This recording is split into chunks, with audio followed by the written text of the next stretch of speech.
Puteri. Oh, Puteri.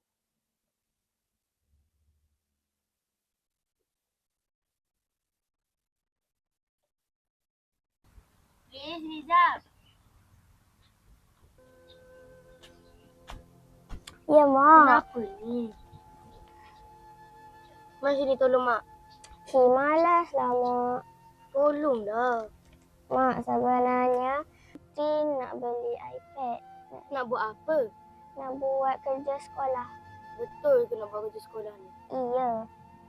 Tapi janji dengan Mak, kalau Mak belikan iPad, kamu janji kamu belajar bersungguh-sungguh. Iya, Putri janji bersungguh-sungguh. Tolong Mak dulu.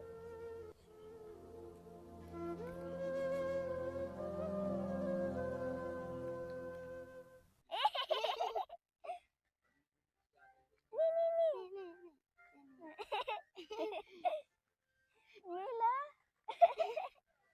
Yang ni. Mana ada?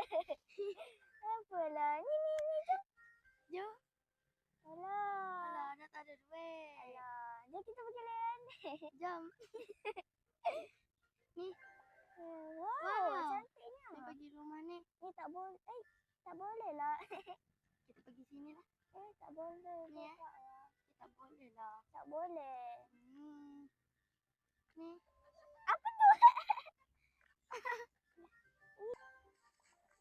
Laju. Lagi. Menang. Ya, menang. Kita pergi kat roti lah pula. Okey. Wow. Puteri, sini kejap.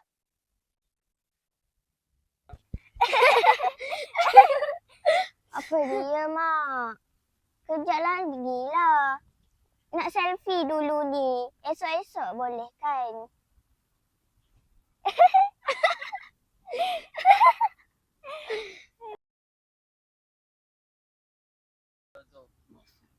Bosan lah. Saya lapar lah. Nazira, saya balik dulu. Petangnya saya jumpa dengan Okey, saya awak. pun lapar ni. Okeylah. Bye. Bye. Mak! Mak, bangun, Mak! Mak, bangun! Mak, bangun! Mak, bangun! Mak, bangun!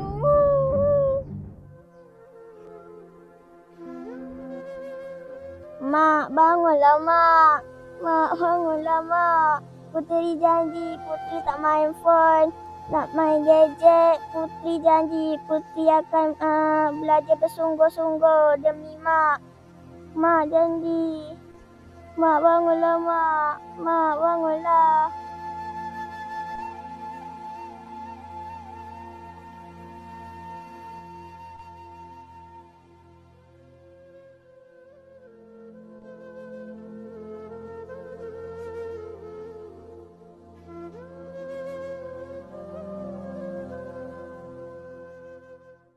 Mak, bangunlah. Lah, Puteri ke? Puteri kenapa nangis? Mak ni. Mak takutkan Puteri je. Mak Puteri terlelap. ingatkan Mak dah tak ada. Lah, Mak terlelap tadi. Puteri janji betul ke tadi? Mak, janji. Janji. Betul. Betul.